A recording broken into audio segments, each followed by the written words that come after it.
April 21st. Brent crude settled at $101.91 a barrel after gunfire hit 3 container ships in the Strait of Hormuz and Iran's Revolutionary Guards seized 2 vessels. Most coverage treated that as another violent headline in an already crowded war cycle. That misses the actual turning point. The correct framework is not battlefield drama. It is market transmission. And that distinction explains why this price level is deceptive.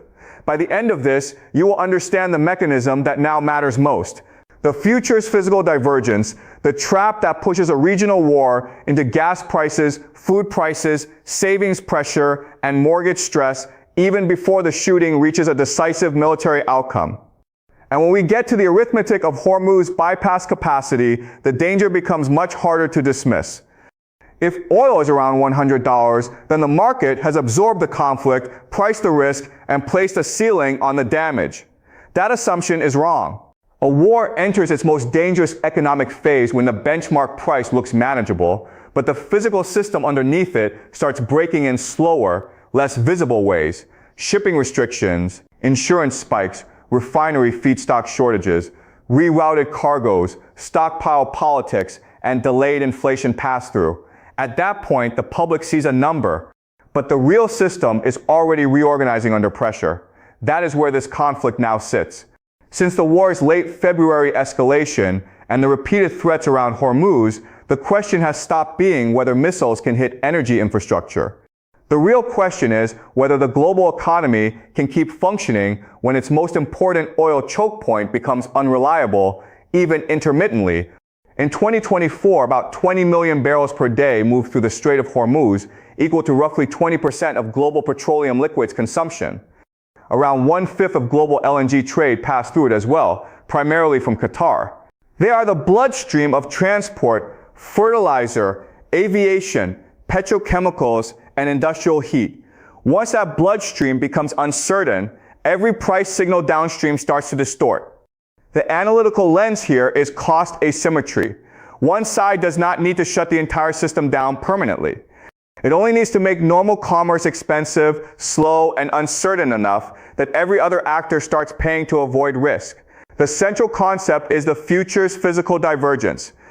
In plain language, that is the gap between oil priced on paper for later delivery and oil that refiners need in the real world right now. But when paper Brent hovers near $100, while physical dated Brent trades around $120, and North Sea 40s briefly reaches nearly $150, the market is telling 2 opposite stories at the same time. And that is precisely why the current phase is more dangerous than the initial shock. The first phase was about interruption. This phase is about mispricing. If governments, airlines, refiners, and central banks make decisions off the calmer number while the physical market keeps tightening, the adjustment arrives later, harder, and all at once. The key figure to remember as we move through the evidence is 7.7 to 1. That is the rough ratio between the 20 million barrels per day that normally move through Hormuz and the 2.6 million barrels per day of Saudi and UAE pipeline capacity that EIA estimates is available to bypass it. The backup route is not a substitute, it is a fraction. First, the geography itself imposes the trap. The Strait of Hormuz is not just narrow water, it is concentrated leverage. CSIS energy scholar Clayton Siegel lays out the logic directly. Up to 18 million barrels per day of non-Iranian crude and refined product exports from the Gulf can be throttled or temporarily halted if Tehran targets Arab Gulf shipping, and bypass routes can handle only a fraction of that volume. Saudi Arabia's east-west system can reroute part of its exports, and the UAE can bypass only some of its flow through Fujairah. Iraq, Kuwait, Bahrain, and Qatar have no Hormuz bypass for most of their exports. Why does that matter if tankers still move some days? Because a choke point does not need full closure to become economically destructive. It only needs to become unreliable enough that ship owners, insurers, traders, and importers all price in interruption. Now let us run the numbers, because this is where it becomes a household problem directly. EIA says 84% of the crude and condensate and 83% of the LNG moving through Hormuz in 2024 went to Asian markets. China, India, Japan, and South Korea were the top destinations. South Korea alone relied on Hormuz for 61% of its crude imports and 54% of its naphtha imports last year, which is why Seoul rushed to secure 273 million barrels of crude and 2.1 million metric tons of naphtha through routes outside the Strait. Is that overreaction? No. It is what states do when a market stops trusting geography. When one industrial economy starts buying insurance in barrels, others follow, and the shortage multiplies through precaution itself. The first proof layer, then, is simple. The war has transformed a shipping lane into a tax on certainty. Second, the price signal is already fractured. Reuters energy columnist Ron Busso described the war as having shattered oil's price compass, and that phrase is exact. On April 16th, Reuters reported that global benchmark Brent had fallen back to around $95 after touching $118 in March, then returned toward $100 as diplomacy failed again. But in the physical market, dated Brent was trading at about $120 a barrel, around 65% above pre-war levels, while North Sea 40s briefly hit nearly $150. At the same time, Gulf producers had shut in around 9 million barrels per day of production, and total supply losses had topped roughly 600 million barrels. That is not calm. That is delayed recognition. But here's the detail that changes everything said so far. Futures markets reflect expectations for barrels delivered later. Physical benchmarks reflect barrels needed now. If traders believe the crisis will ease quickly, paper prices stay lower than physical prices. If that belief is wrong, the repricing is violent because the error accumulates over time. Why should anyone outside an oil desk care? Because when the benchmark used by governments and businesses understates real scarcity, hedging fails, stockpile policy lags, and refiners keep operating as if replacement cargoes will appear on time, then the hard adjustment does not happen gradually. It happens when inventories, freight, and maintenance schedules collide. The cost asymmetry here is brutal. Physical North Sea crude near $150 against paper. Brent near $100 is not a small spread. It is a $50 misread on every barrel, a live premium large enough to destroy the margin assumptions of airlines, refiners, and freight-intensive firms. Once the signal system itself becomes unreliable, the market stops buffering the war and starts amplifying it. Third, the transmission into daily prices has already begun, and the early data are severe. In the United States, Reuters reported that March consumer prices rose 0.9% in a single month, the biggest increase since June 2022. Gasoline prices jumped 21.2%, the largest increase since the government began consistently tracking the series in 1967, and that single category accounted for nearly 3/4 of the monthly CPI rise. The national average gasoline price broke above $4 a gallon. Christopher Rupke of FWDB Owens said, "The economy has just taken a direct inflation hit as a result of the war in the Middle East." Sungwon Son of Loyola Marymount added that energy prices rise like rockets and fall like feathers. Once consumers absorb the first fuel shock, the second round shock arrives through everything that moves. And here is where it gets genuinely dangerous. The same Reuters reporting showed the average U.S. 30-year fixed mortgage rate rising to 6.46%, up almost half a percentage point from just before the war began on February 28th, because oil-driven inflation fears pushed Treasury yields higher. In Europe, Transport and Environment calculated that the fuel spike added 88 euros or $104 to the average fuel cost per passenger on long-haul flights leaving Europe and 29 euros per passenger on intra-European flights. A Barcelona-Berlin route was 26 euros more expensive in fuel per person. A Paris-New York route was 129 euros higher. Is this only an aviation story?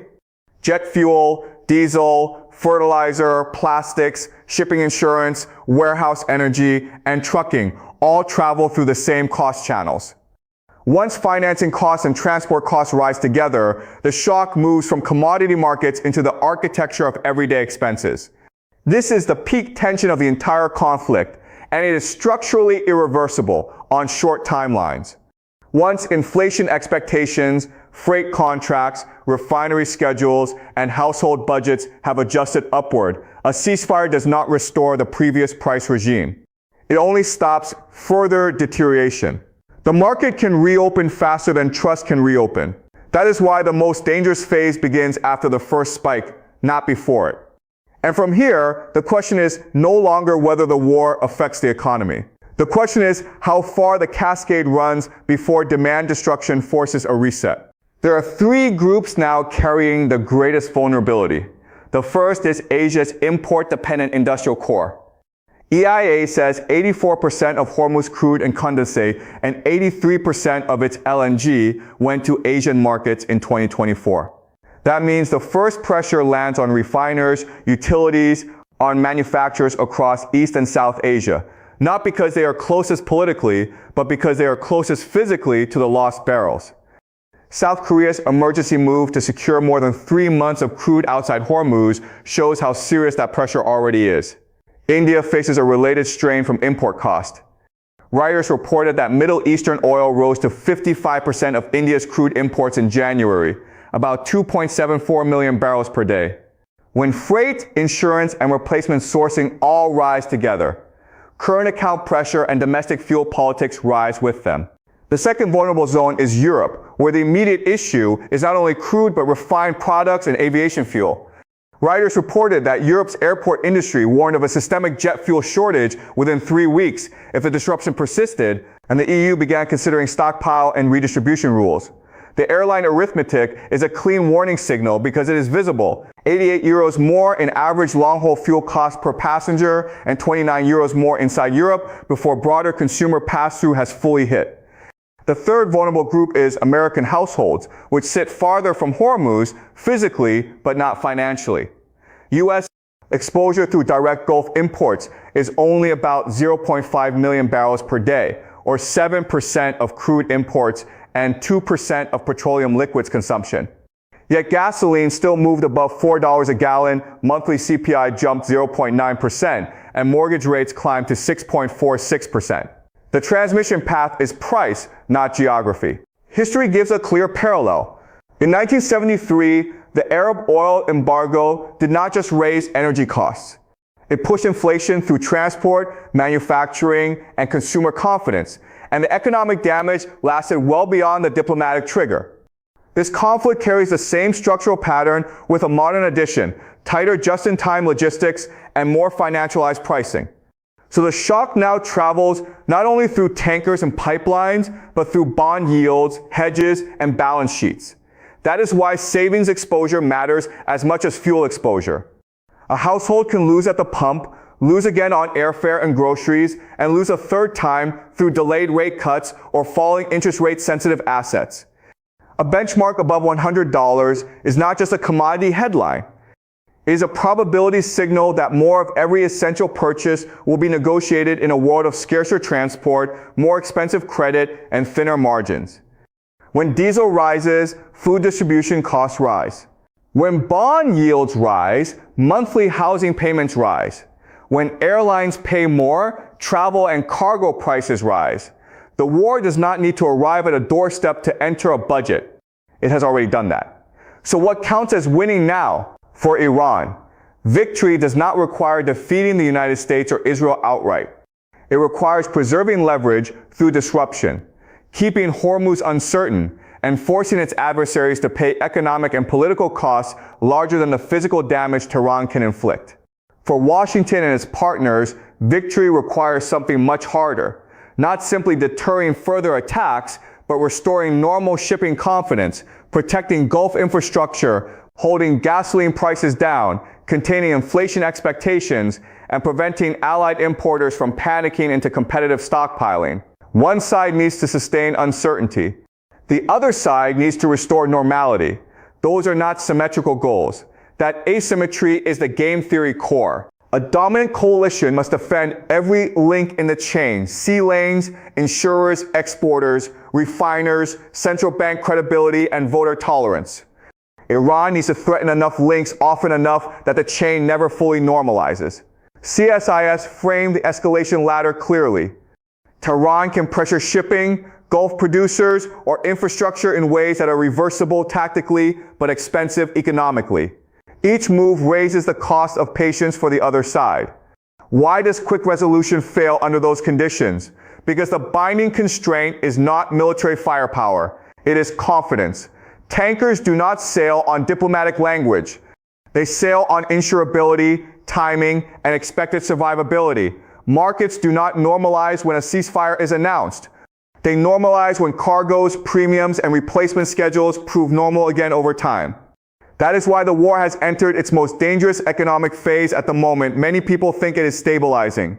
The battlefield can cool while the price system stays hot. The headlines can quiet while the physical market keeps tightening. And if the paper market is still discounting fast relief while the real market is rationing barrels, the eventual adjustment falls on households and firms that never saw it coming. The game theory conclusion is plain.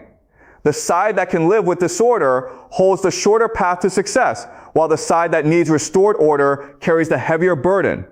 The war does not need to widen militarily to become more destructive economically. It only needs uncertainty to last longer than inventories.